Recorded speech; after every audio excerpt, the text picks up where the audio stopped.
Good morning, everyone. I am not James Phillips. I am filling in for one of my teammates this morning who was feeling a little under the weather.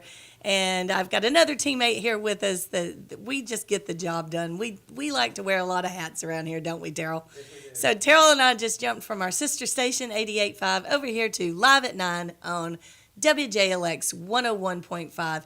And remember that anything we talk about here today, I'm not sure the actual disclaimer, but let's just bare bones it. I mean, everything we say is the opinions expressed are those of the host and the guest and do not necessarily reflect those of WJLX 101.5 or its parent organization. Okay. Hey, Jonathan Timmons, if you're listening, hope we got that right. We're doing the best we can here, holding down the fort this morning. So we are live here on the air. We do welcome callers if you'd like to give us a call. We can get that number for you. I do believe it is 205-221-2222. I had to think, I used to say an 0885 over there. And we also like to take your comments on Facebook because we are live streaming. So for those of y'all who are watching us or listening on our streaming service, give us a call. I am Jennifer Timmons. I'm going to be your fill-in host today. And our special guest today is Miss Danielle Calloway. And Danielle is running for coroner of Walker County. So, Danielle, thank you so much for being on the show with us today. I actually have been looking really forward to meeting you because we have a little family connection. Yes. It turns out we know some of the same people. Jonathan Timmons, the owner of the station, who is my nephew, his sister Molly has a son named Aiden, who is one of the joys of my life. And I see you posting on his Facebook post. Yes. And I wondered how you knew them. I just thought probably you went to school with Molly, you knew Molly or something like that. But it turns out you know Angie and Yes. Sugar Bob. I do. And you were at Curry. Curry. I went to Curry. You went to Curry, pretty much okay. all my life. Yeah. And went to school with Angie. I was PTO president at Curry when the kids were there. Aiden played football at Curry for several years, and just got to know the kids. They're good kids. They're great. They're really Great good kids. They're good kids. Hope they're listening out there. Mm-hmm. Yeah. But, okay, so I guess let's talk about you a little bit, though. Mm-hmm. You know, okay, what brought you into this role? I know you have some first responder background. I've been a volunteer fireman for right around 15 years. Okay. Like I said, I've done that for right around 15 years. Seen a little bit of everything. Every time I think I've seen it all, there's something new that surprises me. So, one day Joey was on scene and I decided to try something new and ask him. About 3 o'clock one morning, my phone rang and he said, "Hey, if you want to try something new, let's do this." So that's what brought you into running for coroner.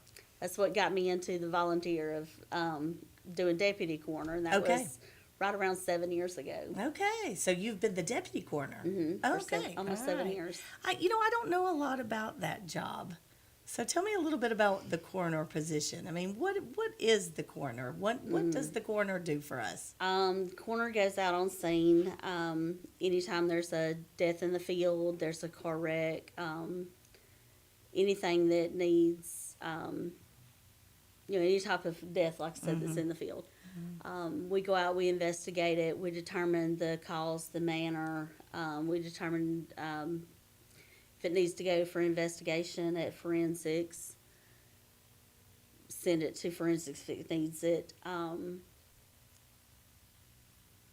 pick them up, transport them, that sort of. So you work really closely, it sounds like, with local law enforcement Yes. and all of the different agencies. Yes. So that's really you kind of, it sounds like an extension of that because you're a part of that Right. that group. You know, that's what it takes to make everything happen. So Oh, yes. yeah. And it's not just like something you see on TV. You don't just go out and look, see, walk away. There's a lot of lifting, pulling, tugging, climbing down in ravines, climbing into cars, tree stands. Tree stands. Yeah, okay, that does make sense. It's different. It's very different. Yeah. 2023 we had the highest overdose epidemic in the state. So there's a lot of that. And now, talking about that, we just had on the sister station, Sheriff of Walker County, Nick Smith, in. So I'm sure you work closely with Nick. And also JC Yes. Poe, who is one of his opponents that's also running for sheriff, but with the city. So really anything that gets called in the county, whether it's in the city limits or it's outside of the city limits, that's going to involve you Yes. when you become coroner. Yeah. Yeah. And I see you've got some notes, so if there's anything you just want to talk about. We didn't have a lot of time to get together this morning, so we're just kind of winging it here this morning. But yeah, I just want to give you an opportunity to just tell us a little bit about yourself and, yeah, anything you'd like to throw in there. I've done both of those. I've also worked in the funeral home industry. I worked for a little over a year as an apprentice funeral director and apprentice embalmer. So those are also things that I'm able to answer on scenes when people have questions about, can we do this, can we do that, what are the legalities of this and that. I can answer those because I, did do that work. I do have a cremation license. I'm able to work as a cremationist. Some of the personal things about myself will back up on that. Yeah. Yeah, we're just here to talk, so you just make yourself comfortable and we'll just have a good time talking, like over our coffee here. Right. I grew up here in Walker County all my life. I'm not a politician. We'll start with that. I am not a politician. I am a just homegrown country girl. Grew up on a farm in Curry. I have 3 daughters. I have a grandson. My last daughter graduates high school this year. Okay. I do not have children, so to speak, at home once Emily graduates. This will become my life. Not having children at home. This will fill the nest for you, right? This will fill the nest. Over these past 7 years, I have missed a lot of things in my kids' lives. I've ran every holiday by choice. I've ran every holiday because I don't believe that families should have to wait. We have changed our holiday schedule at our home. For that, because like I said, I don't believe that a family should wait on a holiday. And my kids are old enough that that's acceptable to them. I did miss my grandson's first birthday. My oldest daughter has never forgiven me for that. Sorry, Kate, if you're listening. I still apologize. I did miss Emily's 18th birthday this past year. Sorry, Emily. But my kids are old enough that we adapt, and it's fine.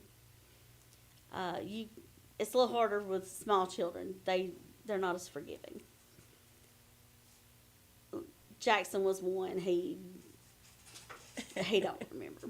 Well, it sounds like that's kind of something that I would think as the coroner, you're not going to be able to pick and choose when you're going to get called out. So you've already had a little bit of experience, and so has your family for putting you in that role to be able to be literally on call.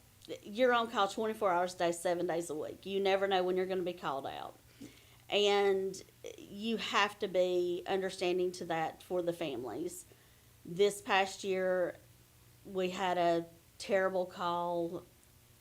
Halloween night, I was called out. I went and met a lady, and I sat with her for about 3 hours, right around midnight. I sat with her. Her child was deceased, and it's just what I did. Right. I stayed with her for about 3 hours, and I wouldn't have it any other way. It was my job, and that's what I did. Well, I would think that as coroner, you would have to be A tough person, but B, a compassionate person, because you are there with people in really tragic times and sad moments and helping them through that. I can only imagine. And being with the firefighter, being a firefighter, being with the fire department, you've already probably seen a lot of that. Sounds like working with the funeral home as well. Right. You know, you're there. So compassion. How does that play into the role of coroner in your mind? That caring, compassionate side of it. And or You just, it's a calling. it is. You can either do it or you can't. Well, yeah, I could see that because I tell Nick all the time, the sheriff, because we talk a lot. Because anytime I hear these rumors, I just call him up. We gave out his phone number quite a few times today. But you know, I wouldn't want that job. I don't know that I would have the heart to do your job, but it's something that you're called to do. The worst thing in the world is to knock on a mother's door and look her in the face and tell her that her child's not coming home. Yeah, To have her scream bloody murder and collapse in your arms is the worst. It's the worst thing in the world to see and to hear. so it sounds like you definitely have to have that heart and that calling and passion to be able to handle that job. It's, you take a lot of it home, Yeah. Yeah. and you've got to be able to put that away and go back home to your family. And sometimes it's hard. I know that I had an employee. I ran a restaurant for about 10 years, and I had an employee who she works in the funeral business, and she is a licensed. Is it mortician? Mhm. Is that the right word for it? Okay, I want to make sure I got that right. And I know that we used to talk about that, and you deal with the families and in that time of grief, as the funeral home side. How do you feel like that has prepared you to be the coroner? Because you aren't a politician. I know this. You've already told me. But you are running for an elected office. Right. So, you know, when you're asking people to vote for you and to put you in as our next coroner of Walker County, how do you feel like your background has prepared you for that?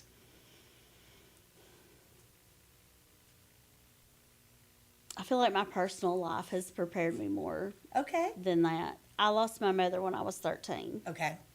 And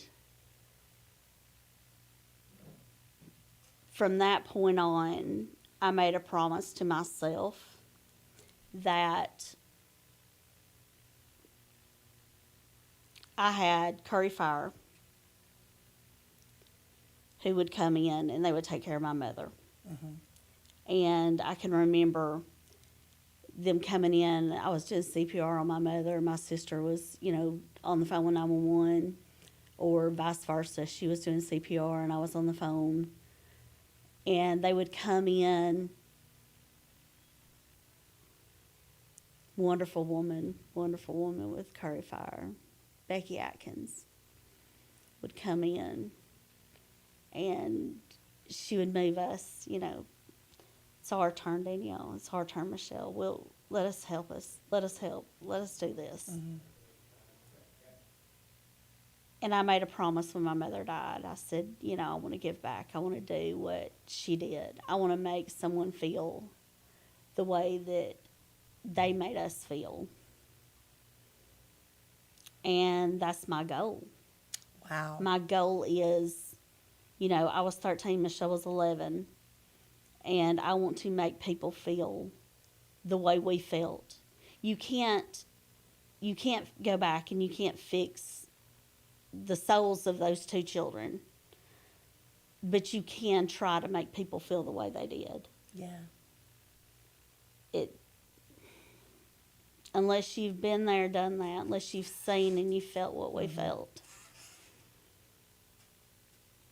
But I can try to make people feel the comfort that they gave us. Yeah, it sounds like that made definitely a lasting impression on you, and to want to give back like that, that's very commendable, I have to say.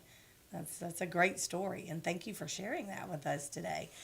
Terrell, I think it's maybe about time to take a little quick break, and we will be right back here on Live at 9 talking with Danielle Calloway, who is running for our next coroner of Walker County.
Okay, welcome back, everyone.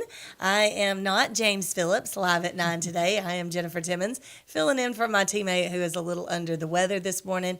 James, we hope that you're feeling better soon. And if you need me this afternoon for that baseball game, I mean, I guess I could probably knock it out of the park. We don't know, but I am a team player, and so is my buddy over here. It's become our morning thing, Tuesdays and Thursdays. Me and Terrell Manasco. Terrell, who does a little bit of everything here at the studio, is sitting in, producing, behind the board. And our special guest today is Danielle Calloway, who is just been a joy to meet you this morning. Like I said, this was kind of serendipitous. I feel like I have been wanting to get to know you.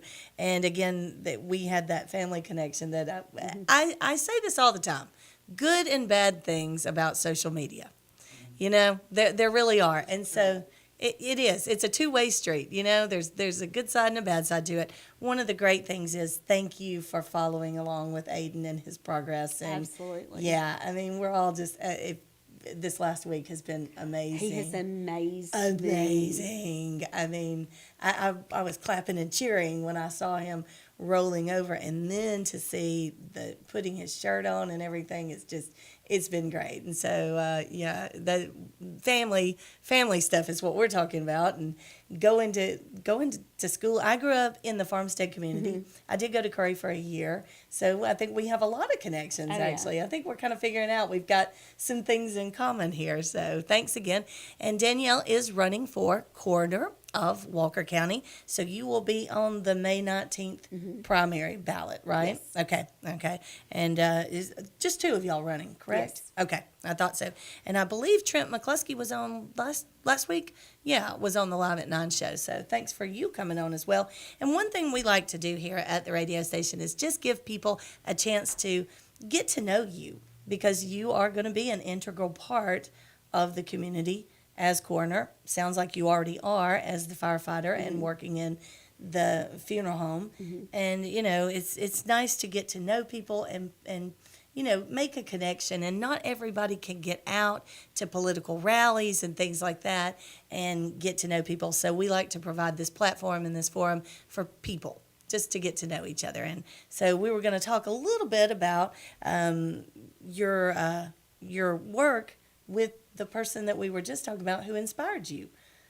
Miss Becky, is that her name? Yes. Okay, and you do still get to work with her some? I do. When Okay. when Curry gets a call, I do get to go out. Which I hate when anybody passes away, but I do get to go out and on the field with her or in the field with her. I love getting to see her. It does bring back memories. Seeing her still help people, I love it.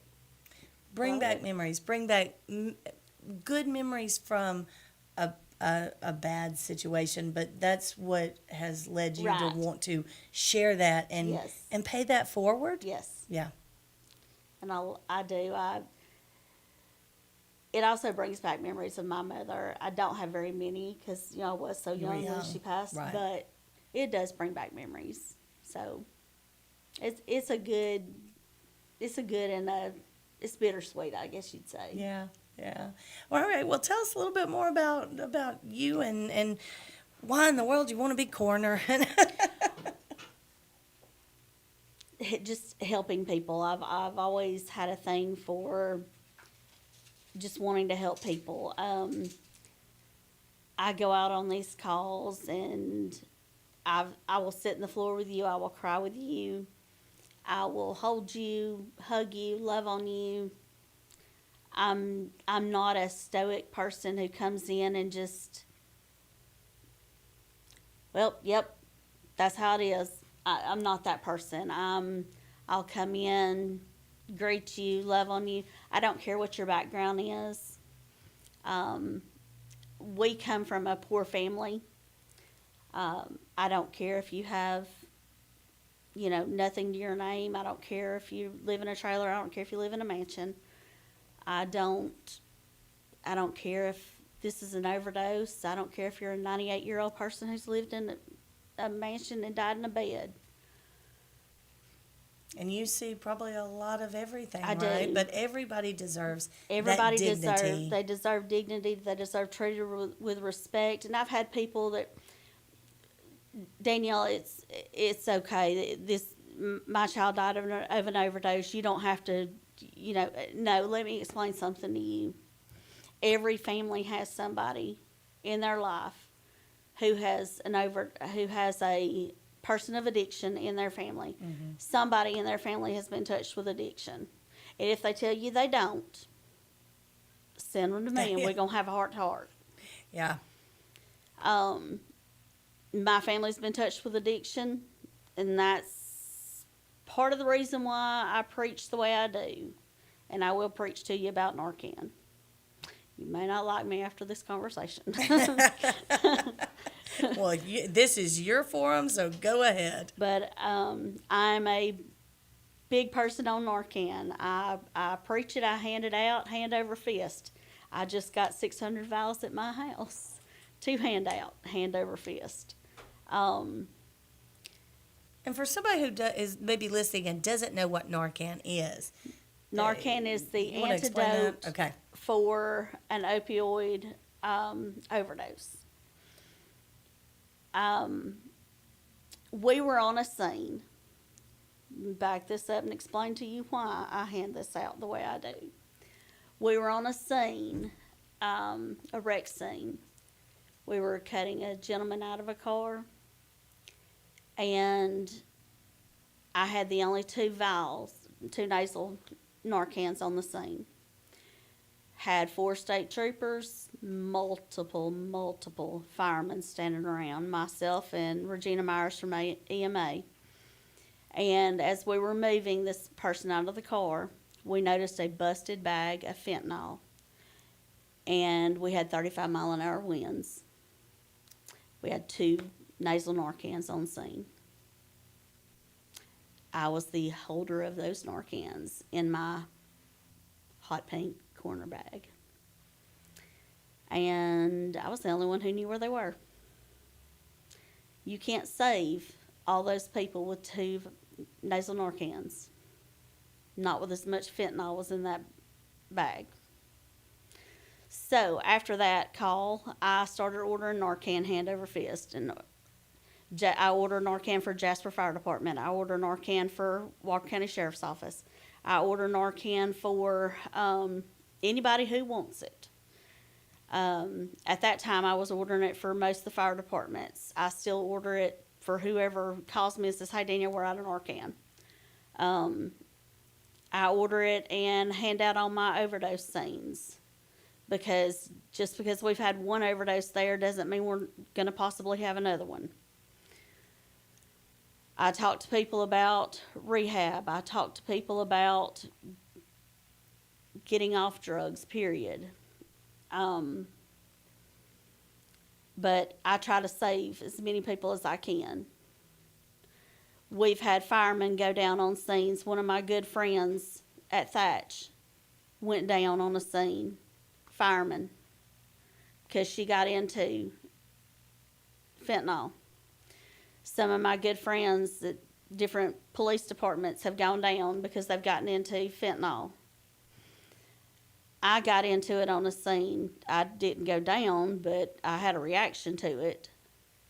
So we all started ordering Narcan. I carry it, hand it out. I can go to Summerton now, and one of my good friends out there, he'll get in my truck every time he sees it. He says, "Have you got Narcan?" It's like a little kid with candy. "You got Narcan? You got Narcan?" But that's a big thing with me. I study the drugs that are coming in. We've got 2 new drugs that are in Tennessee. They're fixing to hit the state line. When they do, they're going to do just like xylazine did and fluorfentanyl, parafluorfentanyl. They're going to hit the state line. They're going to hit I-22, and they're going to travel right down it. Walker County, it's a cesspool. Xylazine hit here, and it took over. Xylazine is it's a horse or large animal tranquilizer. Okay. It has a necrotizing effect. It eats the skin. Oh, wow. But it also, xylazine and Narcan do not work hand in hand. So you can give as much Narcan as you want with it, and it does not help. Wow. One of these drugs that's fixing to come into the state is 10 times more potent than fentanyl. Wow. And I'm fixing to educate the sheriff's office and JPD on those and get the information out to the different fire departments and everybody. The other one is more potent than the xylazine, and it's fentanyl and another animal tranquilizer mixed together. Mm-hmm. So we've got to be aware of those. So that's why I ordered as much Narcan as I did, and I've started handing it out.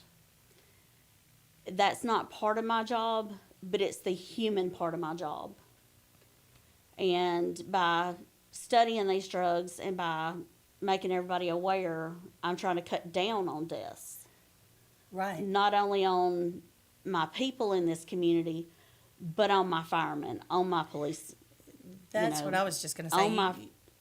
On my first responders. Well, you talk about educating. You've just educated me. I feel like I'm picking my chin up a little over here because I've never really, having not ever had any experience as a first responder, law enforcement, I know that I'm very thankful for what you all do, but I've never thought about putting your life, yes, I've thought about you put your life on the line, but I kind of think of guns or, car chases, things like that. I've really never thought about what you just taught us here, and I could see Terrell's face the same way. You guys get exposed to that because you're out to save people, not because you're out to take it yourself and do that. So I couldn't be mad at you about the Narcan. And a lot of people, I'm not going to be mad at you right now. You are saving lives. Yeah, a lot of people get upset about Narcan. Oh, we shouldn't have Narcan. It's just enabling people. But what they don't think about it is what happens if your kid is at a ball field or if your kid is at school and somebody else has gone in and they've done drugs in this facility and your kid goes in and they wipe their hands across something. Wow.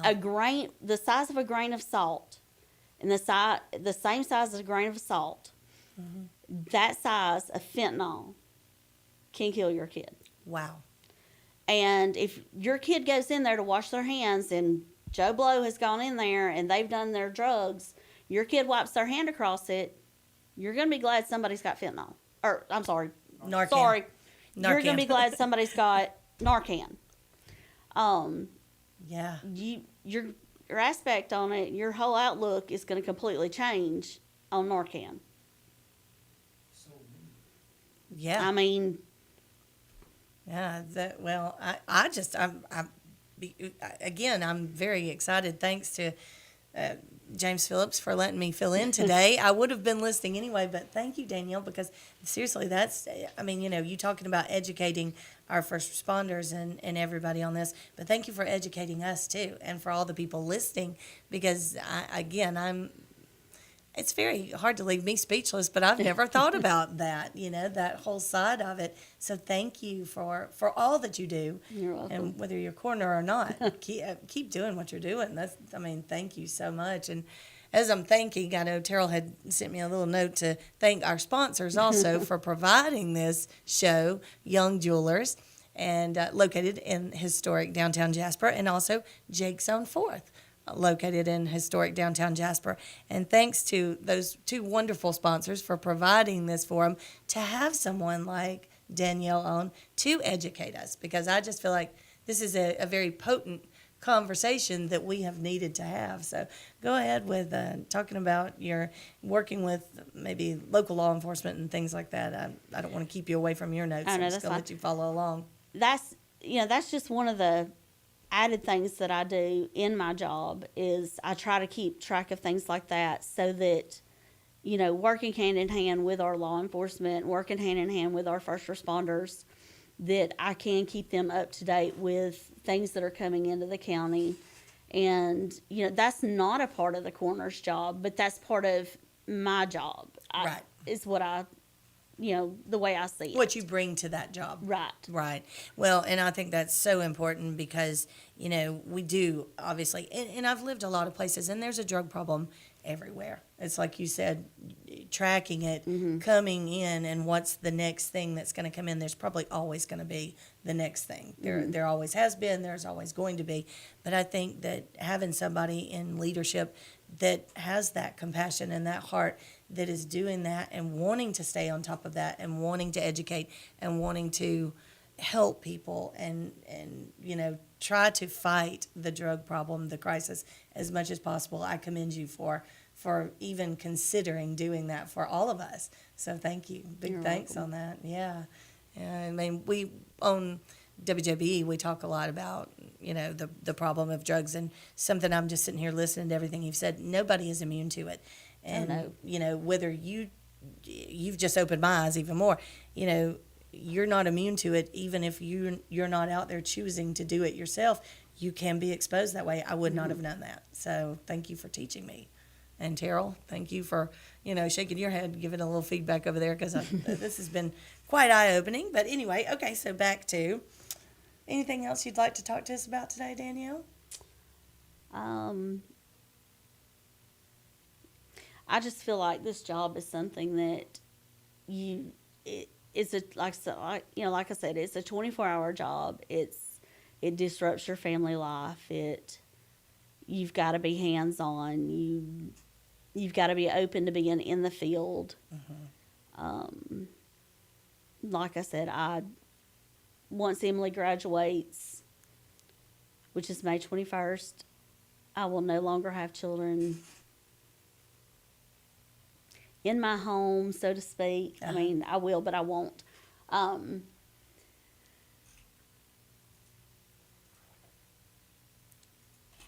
and it sounds like something that is, your heart is big for this, and it sounds like you definitely have a passion for it. So speaking of Emily, Miss Emily, if you're listening, The light is at the end of the tunnel for you with graduation coming up before we know it. Probably right around the same time as the primary. Primary's the 19th. My adopted child, so to speak, Miss Catherine Forrester, graduates that night. So Okay. And I will be at Carbon Hill I was watching just going her. to say, where does she go to school? Carbon I will Hill. be at Carbon Hill watching Miss Catherine graduate. And then I will be at Curry the 21st watching Emily graduate. Okay, so she is Curry. Mm-hmm. A yellow jacket. Yeah. Okay. I've been a Curry girl pretty much all my life. All my kids went to Curry. My grandson goes to Cordova, so. Yeah, a Curry yellow jacket. I remember those days. I was a cheerleader when I was at Curry in the 9th grade. And yeah, C-U-R-R-Y, I do believe was a cheer that we did a lot. Yeah. Terrell knew that one too, didn't he? And we have a great relationship with Curry and all the schools here at WJLX because we cover a lot of the sports. In fact, I think we've got Cordova maybe this afternoon because Cordova has made it into the playoffs. And we've had a lot of the coaches on. We've had some of the teachers on. Dennis Willingham, Walker County Board of Education, was I believe he was a Curry. I believe he might have been. I believe he was Curry. Dennis, if you're listening, we think that you might be a yellow jacket, right? Good people come from Curry. They definitely do. Curry is a wonderful community. One of my best friends, Mary Ashland, if you're listening, I am going to be there 12:30 Saturday to help you with the bats. Taylor. Okay. Amber Taylor's a Curry Amber, girl. she sure is. Amber's making quite the wave at Alabama. Yeah, roll tide right there. Huh? So yeah, Curry's a fun place to be. Beautiful community, just a big part of Walker County. So yeah, but as coroner, if you are elected, and we wish you well and hope that things go the right way. It sounds like you will be in a place that you have the heart to do that job. We were just talking about the things that you must see out there, and it takes a special person to be able to do that and to handle some of the stuff that you come across. My very first call with the fire department, my very first week with the fire department, I had 7 deaths. Wow. 7 deaths that week. And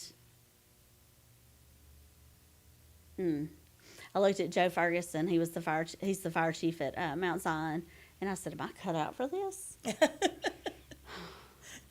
He reminded me of that not too long ago. He said, "Are you cut out for this?" Well, I guess you figured out the answer for that, and I think it sounds like yes. Yes, you are.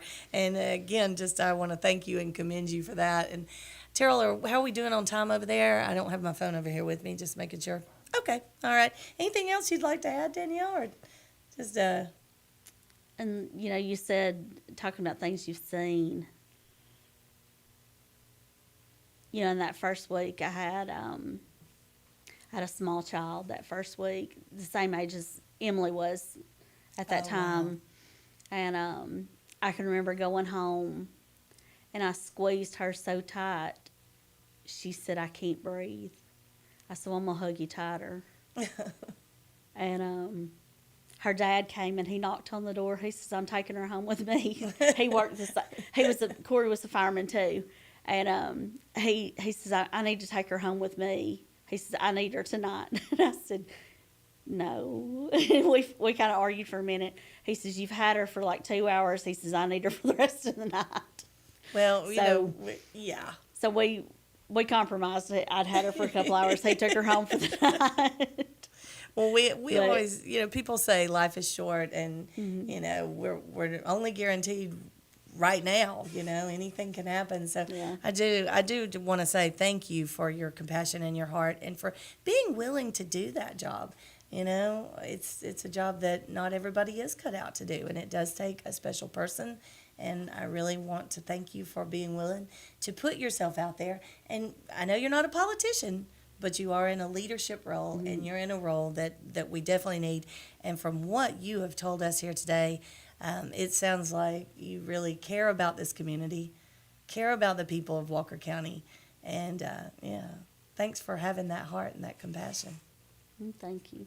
Yeah, absolutely. Terrell, got anything? Okay. Well, I think that's going to wrap it up. Again, thanks to our sponsors for today's show, Young Jewelers and Jake's on Fourth, both located in the heart of downtown Jasper. Just so much going on in downtown. We love downtown Jasper. We love Walker County. And go Yellow Jackets, roll Tide, all of that. Good luck to Cordova, the Blue Devils, Yes. today. I think they're playing maybe Haleville. I might have that wrong. Yeah, don't quote me on that. But James Phillips, hey, I am here for you if you need me. I can figure it out. I do have AI now, don't forget. So, but again, James Phillips, thanks for letting me sit in for you, and glad to help you out, teammate. And Jonathan Tibbins, thanks for providing us this wonderful station, WJLX 1015, the sound of Walker County. And Danielle Calloway, she will be on the ballot May 19th, so y'all remember her name. If you see it, can people get in touch with you if they have questions? Yes, you can call my cell phone. Okay. Contact me on Facebook. Yeah, all right. Well, Danielle, thank you so much, and good luck, and thank you for providing the service that you do to everybody here in Walker County, and keep educating people, and thank you for what you've taught us here today. And until next week, today's Thursday, right? Thursday. So until tomorrow, when James Phillips will be back, hopefully you're feeling better, James. We will talk with you then, live at 9 here on WJLX. Thanks, Terrell, and I think we are out.